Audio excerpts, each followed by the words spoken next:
Today's video is on chapter 7.3, Scientific Notation.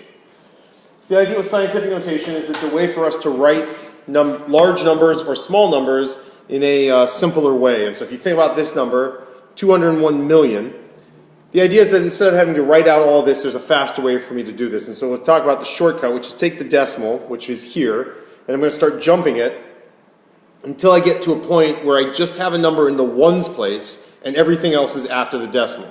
So in other words, the ones place is going to be here, and then however many numbers you need after that, you can have. All right, so I'm going to take this and I'm going to go 1, 2, 3, 4, 5, 6, 7, 8. That puts it so that I have the 2, and now the decimal is right after the 2. Now I still have more numbers other than these zeros. I have these two numbers, which is 0 and 1. And I got to count how many times I jumped the decimal, which was 1, 2, 3, 4, 5, 6, 7, 8. So this is 2.01 times 10 to the 8th. So to write 201 million in scientific notation would be 2.01 times 10 to the 8th. Okay, keep in mind that there are times when people have learned a trick where this is the number of zeros. It's a shortcut that works some of the times. Clearly it does not work here. There are only these 6 zeros, or if you even want to count this one, there are 7 zeros, and this is not a 6 or a 7. So make sure that you are actually moving the decimal until you get, so that you just have a number in the ones place. Had you stopped here and gotten 20.1 times 10 to the 7th, well, this number is actually the same as this and the same as this. This is not in scientific notation because you have a number in the tens place as well as the ones place. You only need a number in the ones place. All right, same idea here. I need to get a number into the ones place. So I'm going to start with my decimal. I'm going to go 1, 2, 3, 4, 5, 6, which means I would now have 6 with the decimal there, and the 2 is after it. The 6 is in the ones place. So I moved it 1, 2, 3, 4, 5, 6. Because I made this number, because this is obviously a very small number, I was moving it towards the right. This is going to be 10 to the negative 6. Right? So I moved it 6 spots to the right, making this to a smaller number, and so it becomes 6.2 times 10 to the negative 6. All right, now let's talk about how we can, when you get something in scientific notation, how I can move it to standard form. And so I'm going to take this, and I'm going to end up moving it 7 times. This decimal 7 places, so this is typically how I learned how to do it and how I teach it. It's not necessarily the only way. I'm going to take this and I'm going to move it 7 times. I'm going to make this number larger, which means I'm moving it towards the right because I need to make a big number, as opposed to moving it left, which will make this number smaller. And I know it's a bigger number because it's a positive exponent. And so this is going to be 1, 2, 3, 4, 5, 6. Sorry, 7. 7. Thought it was a 6. So I moved it 1, 2, 3, 4, 5, 6, 7 times, 7 spaces because of that. And I'm now going to fill in these extra areas with zeros. And then if I want to put in my commas, right, every 3 would be a comma. And so this is going to be 53,100,000. Right, my way of checking is to then move it 7 again. 1, 2, 3, 4, 5, 6, 7. And I should get 5.31 times 10 to the 7th, which is obviously what the problem started with. All right, now if you're going the other way, okay, I have my 8 with my decimal. I'm going to go negative 5. I'm now going to make this number smaller, which means I'm going to end up moving this to the left because I need a number that's smaller than 8. I'm going to move this 5 times. So this is going to be 1, 2, 3, 4, 5. My decimal is now going to be here. We need to fill these in with zeros. Okay, and so 8 times 10 to the negative 5th is 0 point, and then I got 1, 2, 3, 4 zeros. 2, 3, 4, 0.00008. All right, now let's talk about how we would do operations.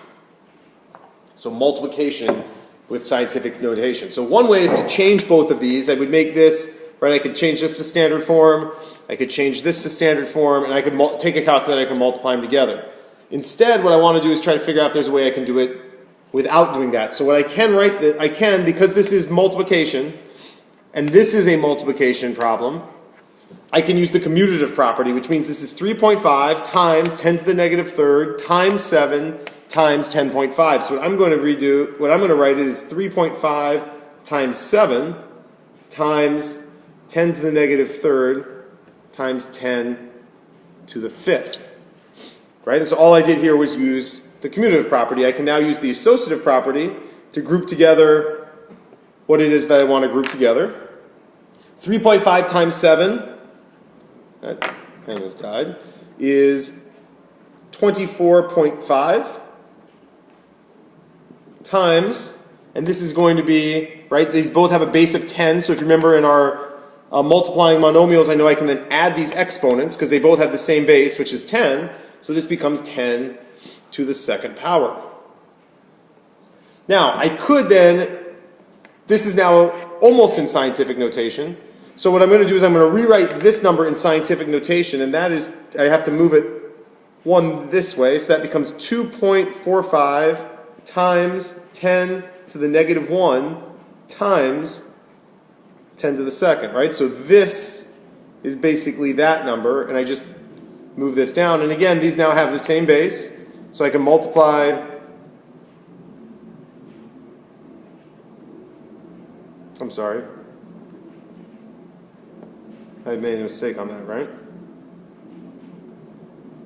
This should be 10 to the first power. I apologize, I made a mistake. Because I'm moving it this way, I'm making the number, this would have to get bigger, I'd have to move this to the right. This is going to be 10 to the first power. Sorry about that. So this, 24.5 is the same as 2.45 times 10 to the first power, right? Because 2.45 times 10 gives me that. Hopefully you caught that before I did. And then this is going to be times 10 to the second. Now, because these have the same base, I can add the exponents, and this is already with only a number in the ones place, so I got 2.45 times 10 to the third. So I can take this, and using the calculator, obviously, for many of you, the calculator would be necessary to get from here to here. But other than that, the calculator shouldn't necessarily be a useful tool as you kind of work your way down this problem. All right, so that's one way that you would use scientific notation, right? And that was obviously using multiplication. So now let's talk about how we might use this in division. And if you remember, before we talked about dividing monomials, these have the same base, which means I can divide, right? I can subtract the exponents. So 3.066 divided by 7.3, that becomes 0.42. Okay, and then that's times, and I'm going to take these exponents, I'm going to subtract them, and so this is 10 to the fifth. So I essentially kind of broke the problem into two. I divided this, and then I divided these. Now, I need to move this so that it becomes in scientific notation, so it's got to go to here. So this is 4.2 times 10 to the negative 1, right? Because I have a number that's less than 1, so I already know that this can't be a positive. So I need to get the one. I need to have a number in the ones place, but only in the ones place, which is why I had to move this just once. Had I moved it twice, now I would have 42 times 10 to the negative 2, but 42 would have a number in the tens and the ones. I only wanted in the ones to be scientific notation, and then this needs to still come down, so this is times 10 to the fifth. Okay, now these have the same base, so I'm going to add these exponents, and I get 4.2 times 10 to the fourth. So when I divide these two numbers, I end up with 4.2 times 10 to the fourth. All right, that's all we got for you on scientific notation. Thanks very much for watching the video.